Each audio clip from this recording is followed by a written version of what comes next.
Dan kita ambil juga hadis yang berkaitan dengan amalan harian. Supaya kita ni jangan hanya ambil ilmu yang kita kata membina kebijaksanaan, kepetahan berbicara, kognitif lah kita kata, yang membina apa kita panggil kefahaman yang kuat seperti yang mana kita sebut tadi tu. Tapi kita nak seimbangkan ilmu yang kita belajar ni membawa kita kepada amalan, bukan membawa kita kepada berdebat-debat semata-mata ataupun merendah-rendahkan orang lain, tidak.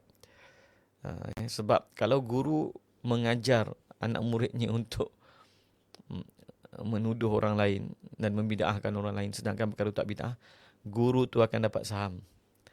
Guru tu akan dapat saham atas segala apa yang dibawa oleh anak murid dia.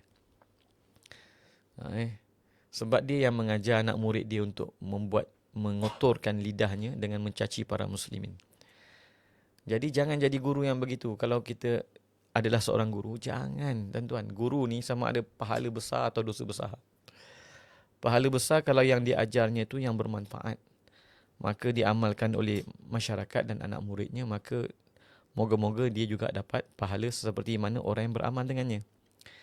Tapi wal-iyazubillah, kalau dialah yang mengajar masyarakat untuk mengotorkan lidah mereka dengan mencaci para ulama, dengan menuduh kafir terhadap saudara muslim, dengan membida'ahkan perkara yang tidak bida'ah, maka begitu jugalah. Guru tu juga akan dapat saham kerana dia telah memulakan ataupun dialah yang mengajar kejahatan kepada masyarakat. Maka hati-hatilah kita sebagai seorang guru, hati-hatilah kita sebagai seorang yang mengajar agama, jangan sampai kita menyebabkan masyarakat menjadi kotor. Masyarakat yang asalnya hatinya bersih ataupun yang tidak mempunyai sangka buruk terhadap para ulama, tiba-tiba kerana orang ni mengajar agama zahirnya, tetapi mengajar agama tanpa adab, maka apa yang didapat adalah saham-saham kejahatan dan saham-saham keburukan.